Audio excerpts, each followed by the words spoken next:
सो मैं हमेशा से यूपीएससी देने के आइडिया से फ्लर्ट करता रहता था। ओके, सो इनफैक्ट जब मैं आईआईटी के अंदर गया था तो इवन जब रैगिंग चल रही थी ऑल वन के अंदर उस समय क्या कि सारे के सारे फाइनल ईयर स्टूडेंट्स रहते थे। तो जब मैं वहाँ गया था तो मैंने पहली बार तो मैं आईआईटी कानपुर गया ही इसलिए था क्योंकि वहाँ पर जो है मेरी मम्मी कहती थी कि वहाँ आईआईटी कानपुर से जो है आईएएस से ज़्यादा निकलते हैं। अच्छा, राइट। तो सो मेरी रैंक थी 45। मैं जो है कहीं किसी भी आईआईटी में मेरे को कंप्यूटर साइंस आराम से मिलता था, तो मेरी काउंसलिंग हुई थी बॉम्बे और मैं 100% सोच के गया था कि मैं आईआईटी मुंबई लूंगा। और वहां जाके क्या हुआ यार कि जो है जैसे मैं गया वहां पर, अब मैं ठहरा रेगिस्तान का है ना, सो आई कम फ्रॉम राजस्थान, मैं ठहरा रेगिस्तान का आदमी।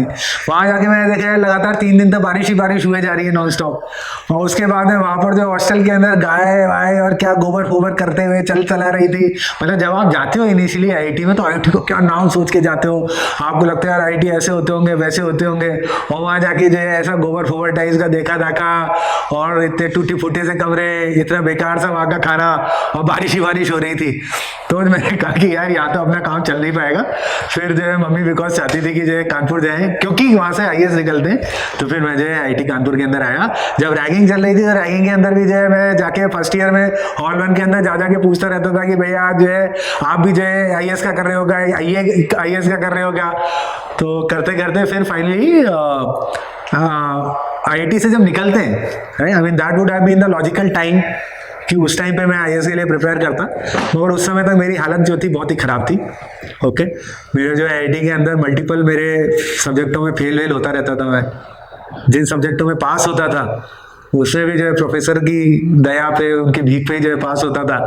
तो पास होना डिजर्व तो करता नहीं था कई सब्जेक्टों में, प्रोफेसर की कुछ दया रहती थी जो है कि वो पास कर देते थे।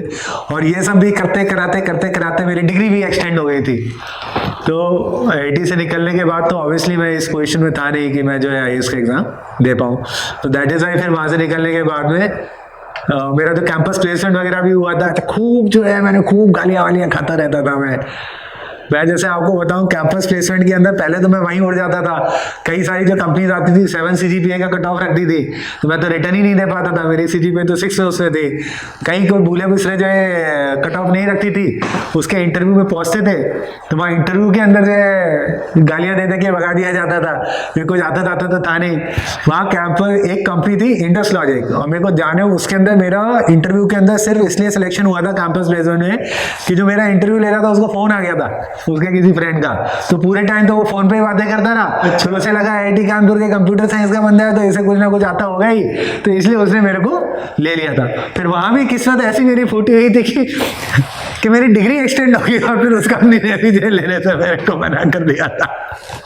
ऐसी जो है आईआईएम्स के इंटरव्यू वगैरह देता राइट। सो आपके ना दुनिया में 2-3 तरह के लोग होते हैं। एक वो तरह के लोग होते हैं जो कि आपका जो है इंटरव्यू और ये सब चीजें बड़े आराम से निकाल देंगे, लेकिन उनसे कैट नहीं निकलेगा।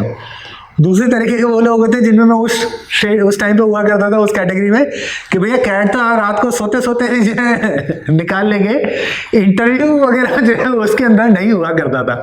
तो जो है मेरे आईएम के अंदर उस समय जैसे 6 आईएम्स होते थे और एक साल में मेरे आई थिंक 2 कॉल्स आए थे और दूसरे साल में 5 कॉल्स आए थे। और सभी उनके अंदर मेरे को जो है खूब गालियां दे के और जो है खूब लात मार के बाहर निकाला जाता था। मतलब ऐसे हंसते थे, वहाँ के जो प्रोफेसर इंटरव्यू ले रहे होते थे मेरे ऊपर हंसते थे, ये कहते हुए कि मतलब ये देखो ये हैं आजकल के इंजीनियर। ऐसे बातें वो करते कराते रहते थे। और फाइनली मेरा फिर आईएम लखनऊ के अंदर सिर्फ इसलिए हुआ था क्योंकि आईएम लखनऊ के अंदर इंटरव्यू वगैरह तो कम वेटेज दिया जाता है, कैट को थोड़ा ज़्यादा वेट दिया जाता था। That's how I got into IIM Lucknow.